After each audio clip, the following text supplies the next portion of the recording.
네, 동굴한 태국 소년들에 대한 구조 작업은 사흘째인 오늘도 작업이 순조롭게 이루어지고 있습니다. 오늘 추가 생존자에 대한 소식은 어제보다 조금 일찍 들려온 것 같은데요. 그럼 이번 동굴 구출 작전의 성공 요인은 무엇일까요? 화면 함께 보시죠.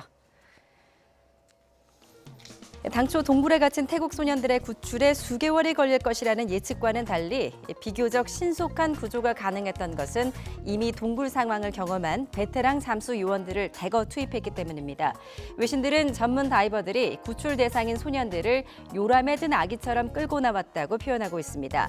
소년들에게 수영이나 잠수하는 법을 가르쳐 능동적으로 탈출하게 하기보다는 수동적인 역할과 움직임이 관건이라는 겁니다. 소년 한 명당 전문 다이버 2명이 각각 앞뒤로 붙어서 동행을 하고 소년들의 산소통도 다이버들이 짊어지고 나왔습니다. 소년들은 얼굴에 전면 마스크를 쓰고 산소를 공급받아 평상적인 호흡을 유지할 수 있게 했습니다. 또 체온 보호를 위해 잠수복을 여러 겹 껴입은 것으로 알려졌습니다.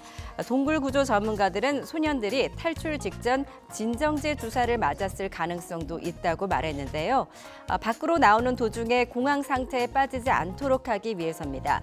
구조작전 첫날 외국 잠수사 13명과 태국 네이비실 요원 5명이 투입됐고 이튿날인 어제도 같은 요원들이 투입됐습니다. 때문에 전날 7시간 40분이 소요됐던 것이 2차 구출에는 6시간으로 단축됐는데 사흘째인 오늘도 이 작업 시간을 조금 단축할 수 있을 것이라는 기대감이 높아지고 있습니다. 다만 이틀 연속 구조 활동에 투입된 대원들의 체력이 관건입니다. 구조를 해보신 분들은 알겠지만 네. 안에 만약에 그 실종자가 살아있다 그 자체만 가지고도 네. 에너지가 남아 돌아갈 거라고 생각합니다. 예. 그분들이 물론 뭔가 마음은 피곤할 수 있겠지만 네. 내가 저분들을 살려서 밖으로 살아있기 때문에 밖으로 구조를 할 수 있다. 네. 이것만 해도 그 피로감은 싹 가실 거라고 생각해요. 이번 태국 소년들의 구출 작전에는 태국 잠수부들뿐만 아니라 외국 다이버 50명 등 모두 90명이 참여를 하고 있습니다. 호주 국적의 동굴 잠수 전문가인 리처드 해리스도 이 가운데 한 명인데요. 동굴 잠수 분야에서 30년 경력을 지닌 해리스는 9명의 소년을 동굴 밖으로 안전하게 탈출시키는 데 주도적인 역할을 한 것으로 알려지고 있습니다.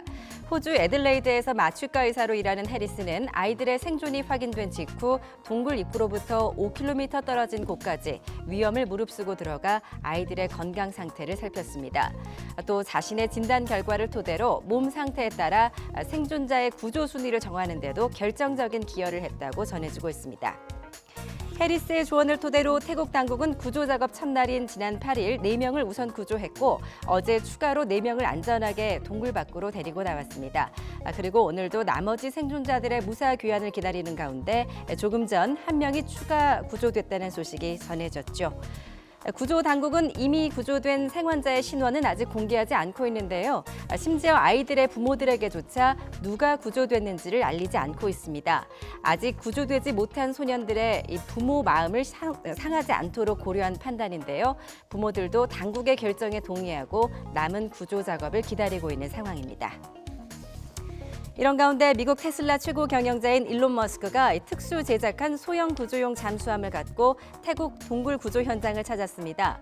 머스크는 오늘 자신의 트위터에 동굴의 3번째 거점을 방문하고 왔다면서 앞으로 소형 잠수함이 유용할 수 있어서 현장에 두고 간다는 글을 올렸습니다.